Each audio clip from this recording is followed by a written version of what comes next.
ನಮಸ್ಕಾರ ಸ್ನೇಹಿತರೆ, ನಾನು ನಿಮ್ಮ ಸಖತ್ ಸಂತು. ನೀವು ಒಂದು ದಿವಸಕ್ಕೆ ಸುಮಾರು ಜನ ಭೇಟಿ ಆಗ್ತಾ ಮಾತಾಡ್ತಾ ಇರ್ತೀರಾ. ನಿಮ್ಮ ಫ್ರೆಂಡ್ಸು ಅವರು ಇವರು ಸುಮಾರು ರಿಲೇಷನ್ಶಿಪ್ ಇರ್ಬೋದು, ಮಾತಾಡ್ತಾ ಇರ್ತೀರಾ. ಆದರೆ ಫ್ರೆಂಡ್ಸ್, ನಿಮ್ಗೆ ಅವ್ರು ನಿಜ ಮಾತಾಡ್ತಾ ಇದ್ದೀರಾ, ಒಳ್ಳೆ ಮನಸ್ಸಿಂದ ಮಾತಾಡ್ತಾ ಇದ್ದೀರಾ, ಇಲ್ಲ ಸುಮ್ಮನೆ ಮೇಲ್ಗಡೆ ಕೋಟೆಡ್ ವರ್ಡ್ಸ್ ಇಂದ ಮಾತಾಡ್ತಾ ಇದ್ದೀರಾ ಗೊತ್ತಾಗಲ್ಲ. ಅದನ್ನು ನಾವೆಲ್ಲೂ ವ್ಯಾಲಿಡೇಟ್ ಮಾಡೋಕ್ಕೆ ಗೂಗಲೆಲ್ಲ ಯೂಸ್ ಮಾಡೋಕ್ಕಾಗಲ್ಲ. ಬಟ್ ಇವತ್ತು ನಾನು ನಿಮಗೊಂದು ಒಳ್ಳೆ ಮನುಷ್ಯನ ಇಂಟ್ರೊಡ್ಯೂಸ್ ಮಾಡಿಕೊಡ್ತೀನಿ.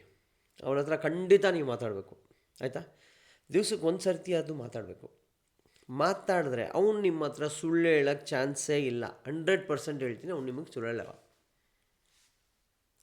ಅವ್ನು ಸುಳ್ಳು ಹೇಳೋದೇ ಇಲ್ಲ. ಅವನು ಯಾರು ಅಂದರೆ ನೀವೇ ಫ್ರೆಂಡ್ಸ್. ದಿವ್ಸಕ್ಕೆ ಒಂದು ಸರ್ತಿ ಆದರೂ ನೀವು ನಿಮ್ಮ ಜೊತೆ ಮಾತಾಡಿ ಕಾಲ ಕಳೀರಿ.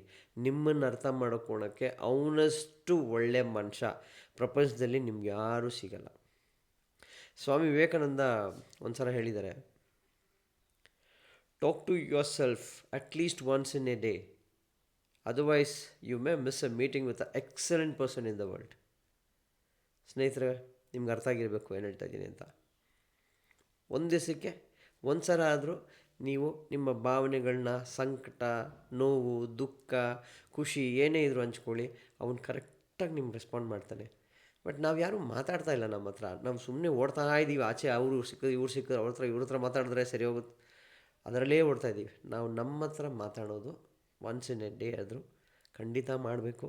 ಅದು ನಿಮ್ಮ ಕಾನ್ಫಿಡೆನ್ಸ್ ಹೆಚ್ಚು ಮಾಡುತ್ತೆ, ನಿಮಗೆ ಗೈಡೆನ್ಸ್, ಕರೆಕ್ಟಾಗಿರೋ ಗೈಡೆನ್ಸ್ ಕೊಡುತ್ತೆ, ಎಲ್ಲ ರೀತಿಯಲ್ಲೂ ಸಹಾಯಕ. ಏನಂತೀರ?